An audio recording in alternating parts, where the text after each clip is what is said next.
안녕하세요.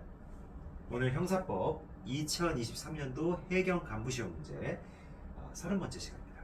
네, 오늘 30번 문제를 풀어보려 하고요. 형법 강론 중에서 도박죄와 관련된 문제입니다. 도박죄. 도박죄와 관련된 부분은 사회적 법에 관한 부분이죠. 시험에 은근히 많이 출제됩니다. 제일 중요한 거는 문서에 관한 죄죠.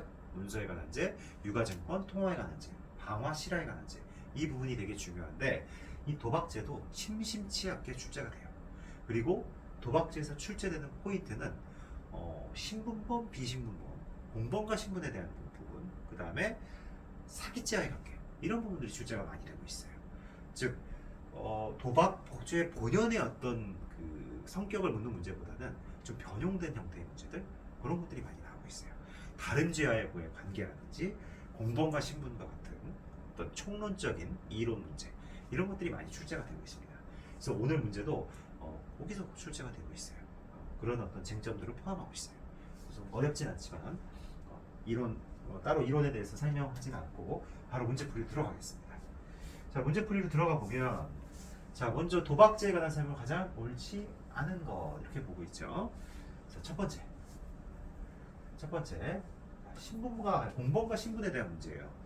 자, 도박에 습격이 있는 자가 타인의 도박을 방조했다는 거예요. 둘 다 도박을 하고 있는데 도박에 습격이 있는 사람이 도박을 방조했다는 거예요. 타인 도박을. 자, 이거 뭐죠? 신분자가 비신분자에 가담한 경우고 부진정 신분이죠. 부진정. 여기서 부진정은 뭐다? 상습. 그렇죠? 여기서 도박죄를 범하고 있는데 얘가 습격이 있다는 말이에요. 습격이. 이 방조범이 여기 이제 방조범이죠. 여기가 이제 도박 방조범인데 도박 방조범에게 습격이 있었다는 거야. 습격. 얘는 습격이 있고 얘는 습격이 없는 거죠. 그죠? 얘는 습격이 없는 애. 습격이 있고 습격이 없는 이런 구조인 거죠. 이렇게 신분범이 비신분범에 가담을 했고 부진정 신분범이에요. 상습성이라고 하는. 이렇게 구조가 나왔을 때 죄와 형 모두 뭐죠? 별개. 독립으로 가야 된다는 거죠. 독립. 따라서 이 A에 대해서 A가 아니라 이 신분범에 대해서만 상습이라는 단어를 붙여서 상습 도박 방조죄가 성립하는 것이고 도박 방조가 성립하는 것이고 얘는 뭐죠? 얘는 그냥 도박죄가 성립하는 거죠. 얘는 그냥 도박죄가 성립하는 거죠. 상습 얘는 그냥 도박죄. 별개 독립적으로 간다. 근데 이 상습 도박 방조죄를 범한 애가 상습으로 도박까지 했어요. 그럼 뭐죠? 상습 도박 1죄 처벌한다. 상습 도박 방조는 상습 도박죄에 흡수된다. 아시겠죠? 굉장히 중요한 판례입니다. 판례 문제인데 굉장히 중요한 이론적인 부분이 포함되어 있어요. 상습성이라고 하는 것이 이 공범과 신분에서의 신분 요소에 해당이 되고 행위자의 속성을 나타내는 그리고 신분범이죠. 따라서 상습성을 가지고 있는 사람이 가지고 있지 않는 사람의 가담한 형태잖아요. 그죠? 방조의 형태로 가담한 거죠. 방조의 형태로. 따라서 신분범이 비신분범에 가담한 경우고 상습성이라고 하는 형의 가중적 요소, 즉 부진정 신분범과 관련된 내용이죠. 이런 경우에는 죄와 형 모두 독립적으로 적용된다.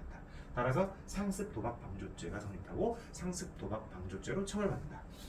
비신분자는 도박죄가 성립하고 도박죄로 처벌받는다. 이렇게 되는 거죠. 아시겠죠? 굉장히 짧은 한 문장이지만 공범과 신분에 대한 어떤 그 중요한 쟁점들을 다 포함하고 있어요. 33조 단서에 대한 부분이죠. 그래서 여러분들 이런 부분들 잘 기억해 두시면 아주 좋겠습니다. 이거는 총론에서의 이론 문제로도 출제가 될 수 있는 거예요. 아시겠죠? 네. 그렇게 보시면 되겠고, 그다음 두 번째입니다. 사기 도박과 같이 도박 당사자의 일방이 사기의 수단으로서 승패의 수를 지배하는 경우에는 도박에서의 우연성이 결여되어 사기죄가 성립하고 도박죄는 별도로 성립하지 않는다. 맞습니다. 승패의 수를 지배하는 경우죠. 사기의 수단. 그럼 뭐죠? 도박의 본질적 속성인 우연성이 결여되는 거예요. 따라서 사기죄만 성립하고 도박죄는 별도로 성립하지 않는다. 이거 맞습니다. 아까 1번도 맞았죠. 그 다음 세 번째 질문이에요. 도박 개장죄입니다. 도박 개장죄. 도박 개장죄는 영리의 목적으로 스스로 주재자가 돼요. 그 지배하에 도박 장소를 개설하면 기수 완료 이렇게 됩니다. 도박 장소를 개설함으로써 성립. 즉 개장하면 기수야. 현실로 도박이 행하여졌으면 묻지 않는다. 맞습니다. 그다음 네 번째, 도박 행위를 처벌하지 않는 외국 카지노에서의 내국인의 도박에 대해서는 외국에서 내국인이 도박을 했다는 거예요. 예전에 모 연예인들도 필리핀 가서 막 도박했죠. 자, 그런 경우에 내국인의 폐광지역 카지노 출입을 허용한 국내법을 유추 적용해요. 이러면은 외국에서 도박하는 사람은 하나도 처벌할 수가 없게 되겠죠. 그래서 이거 위법성이 조각되는 것을 보여야 된다. 너무 상식적인 문제죠. 다음은 4번. 도박죄 문제지만 공범과 신분, 사기죄와의 어떤 죄수관계 이런 것들을 묻고 있죠.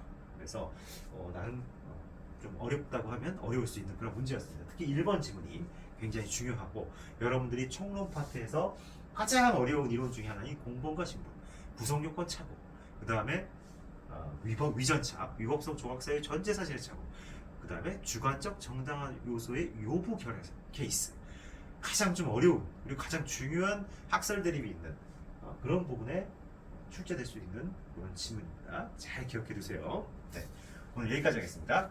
감사합니다.